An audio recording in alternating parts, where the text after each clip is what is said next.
Fatwa yang berisi pelarangan sholat Jumat dan jamaah sekaligus penutupan masjid itu tidak berlaku umum. Akan tetapi khusus zona-zona merah, zona-zona bahaya, zona-zona rawan. Sedangkan untuk zona-zona yang aman, maka sholat jamaah harus jalan terus. Kenapa? Sebab karena sholat jamaah dan sholat Jumat terutama harus jalan terus. Karena sholat Jumat ini kita tahu adalah fardu ain yang harus dilaksanakan oleh setiap muslim yang telah memenuhi syarat. Kemudian saya sampaikan bahwa fatwanya para ulama menyangkut pelarangan dan penutupan masjid ini hanya bermanfaat dan penting untuk mereka yang rajin melaksanakan Jumat dan sholat jamaah. Karena ada kemungkinan sebagian dari mereka ada yang tidak tahu bahwa pada saat-saat tertentu apa yang wajib seperti Jumat menjadi tidak wajib. Bahkan pada kondisi tertentu apa yang wajib bisa menjadi haram, gitu. Ada kemungkinan. Sedangkan mereka yang memang malas ke masjid atau bahkan sama sekali tidak mau ke masjid, untuk mereka tidak perlu fatwa, karena tanpa fatwa pun mereka sudah tidak Jumat. Tanpa fatwa pun mereka sudah tidak melaksanakan sholat jamaah. Pertanyaannya, kenapa kok hanya masjid saja yang ditutup, kok hanya sholat Jumat dan jamaah saja yang dilarang? Saya menjawab begini, yang wajib saja itu menjadi haram, apalagi yang memang tidak wajib seperti mul, kan? Seperti mul. Kalau orang-orang yang bisa sedikit berpikir sudah dapat memahami dari pelarangan kumpul-kumpul di masjid dalam rangka sholat Jumat dan jamaah dilarang, ya apalagi untuk kepentingan-kepentingan yang lain, kepentingan-kepentingan yang lain. Dan bedanya lagi, sholat jamaah dan Jumat ini kan diperlukan kedisiplinan yang luar biasa, asopnya rapat, ya kan, dan seterusnya. Sementara aktivitas-aktivitas di luar, meskipun mereka banyak orang, kan bisa menjaga jarak satu sama lain, kan. Untuk menghindarkan penularan bisa kalau di luar, tapi kalau sholat Jumat dan jamaah sulit. Kecuali kalau asopnya dibuat renggang sebagaimana yang kadang dilakukan orang. Kalau tempat-tempat maksiat, di situ tidak berlaku istilah penutupan. Kenapa? Sebab karena memang sejak dari awal tempat-tempat itu tidak boleh dibuka, ya kan?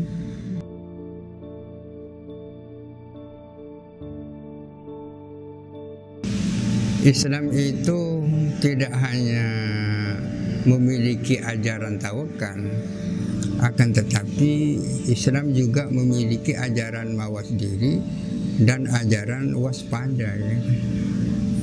Betapa banyak ayat-ayat Al-Quran dan hadis-hadis Nabi yang mengajak kita agar supaya selalu tawakal kepada Allah Subhanahu wa Ta'ala, pasrah.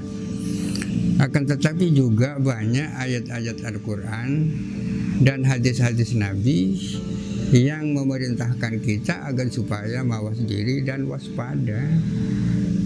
Salah satu contohnya Allah Ta'ala berfirman, "Qul la yusibana illa ma kataballahu lana huwa maulana wa 'alallahi falyatawakkalul mu'minun." Katakanlah bahwa tidak ada musibah apapun yang akan menimpa kita kecuali apa yang sudah ditakdirkan. Oleh karena itu, marilah kaum mukminin bertawakal kepada Allah Subhanahu wa Ta'ala. Ini kan ajaran tawakal, kan? Ayat lain mengatakan, "Aina ma takunu yudrikumul mautu walau kuntum fi burujin musyayyadah." Di mana saja kamu berada akan terkejar oleh maut, kematian, walaupun kamu berada di benteng-benteng yang kokoh dan kuat. Allah Ta'ala juga berfirman, "Qul la yanfa'akumul firaru in farartum minal mauti awil qatli." Kalau kamu mau lari dari kematian dan pembunuhan, maka larimu itu juga akan bermanfaat bagimu kalau memang sudah ditakdirkan mati.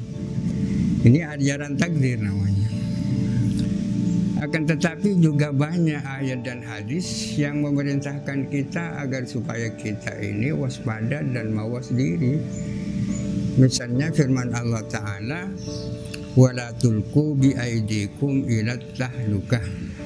Ayat ini mengandung arti begini, janganlah kalian melakukan hal-hal yang menyebabkan kamu celaka.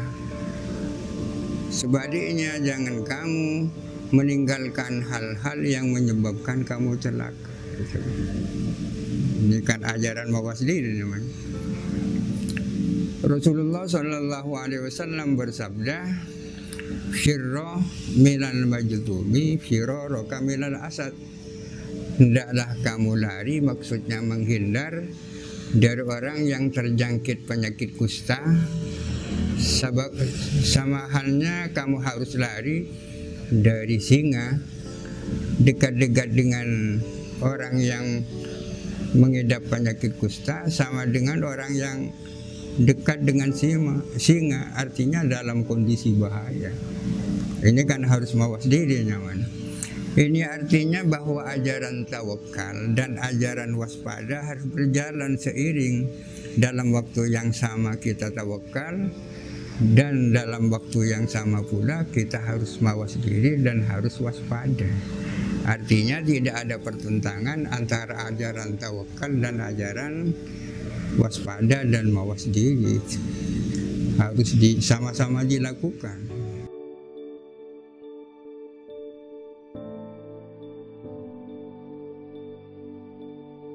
Memang ada dua hadis yang secara zahir bertentangan. Satu hadis mengatakan seperti yang saya sampaikan tadi itu, firra minal majdumi, firara minal asad. Hendaklah kamu menghindar dari orang yang terjangkit penyakit kusta sebagaimana kamu harus menghindar daripada singa. Ayat yang satu mengatakan la adwa wala tiyarata. Ayat ini mengatakan bahwa yang namanya menular itu tidak ada. Sementara hadis yang pertama kan mengesankan penularan itu ada. Hadis yang kedua tegas mengatakan adwa, yakni penularan tidak ada, kan bertentangan itu. Ini yang dalam ilmu hadis disebut dengan ilmu mukhtalifil hadis, ya kan? Ilmu mukhtalifil hadis yang pertama-tama membuat istilah ini dan konsepnya sekali adalah Imam As-Syafi'i radhiyallahu anhu. Yaitu ada dua hadis yang nampaknya bertentangan. Menghadapi hal yang seperti ini, pertama-tama yang harus dilakukan adalah melakukan al-jam'u, melakukan kompromi. Hal yang seperti ini mengajarkan kepada kita bahwa tak mungkin kita memahami satu hadis tanpa dikaitkan dengan hadis yang lain.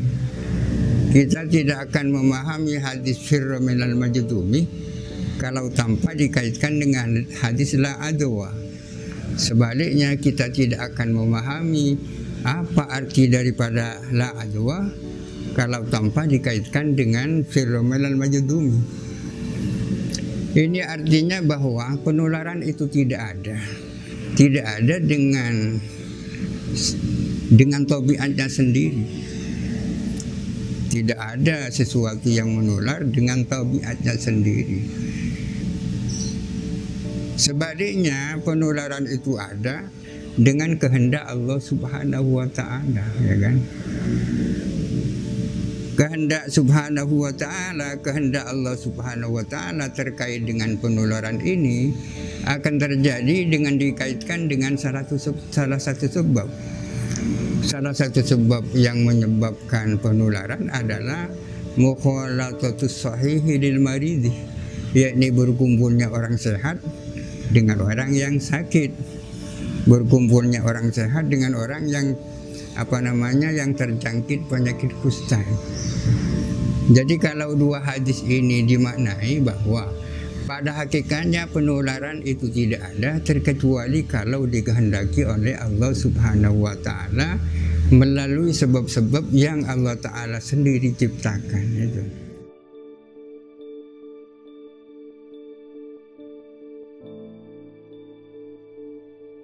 Sholatul khauf atau sholat dalam suasana perang, termasuk di dalamnya adalah sholat jamaah, sesungguhnya melihat tata caranya itu merupakan perpaduan antara ajaran tawakal dari satu sisi dan ajaran mawas diri dan waspada di sisi yang lain.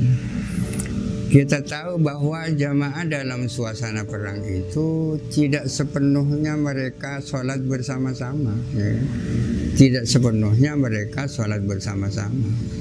Karena begini, kalau dikatakan bahwa musuh sedang berada di jihad kiblat, maka jamaah yang ada dalam suasana perang itu dibagi menjadi dua sof. Katakanlah sof pertama dan sof yang kedua. Mereka tidak sujud bersama-sama. Ketika sof yang pertama itu sujud, maka sof yang kedua tetap berdiri menjaga-jaga musuh, ya kan? Jaga-jaga musuh. Baru ketika sof yang pertama itu bangun, maka sof yang kedua itu baru sujud, dan begitu seterusnya. Pada saat ketika musuh itu tidak berada di arah kiblat, maka jamaah yang tak lain adalah para tentara itu dibagi dua kelompok, gantian sholat. Ini dari satu sisi adalah ajaran tawakal. Dalam suasana perang pun masih dianjurkan untuk sholat jamaah. Tapi di sisi yang lain, di situ ada ajaran mawas diri. Buktinya ya tetap ada praktek sholat seperti itu, gantian juga, gantian. Di dalam Al-Quran dikatakan waliyakhudhu hidrahum, hendaklah mereka itu mawas diri dan waspada. Ini kan dalam rangka kehati-hatian dan waspada. Tetapi menghadapi corona ini kan tak bisa dibagi, ya. Tak bisa dibagi karena kita tidak tahu corona sekarang sedang ada di mana. Tidak bisa dibagi-bagi. Jemaah itu seperti jemaah dalam suasana perang, kata mungkin. Oleh karena itu tidak ada jalan lain kecuali ya dilarang itu.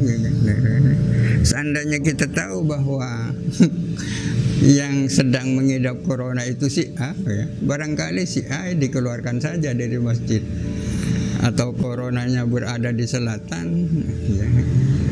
Walhasil ya tak mungkin kita melakukan antisipasi sebagaimana kita melihat musuh yang kasat mata, yaitu manusia itu.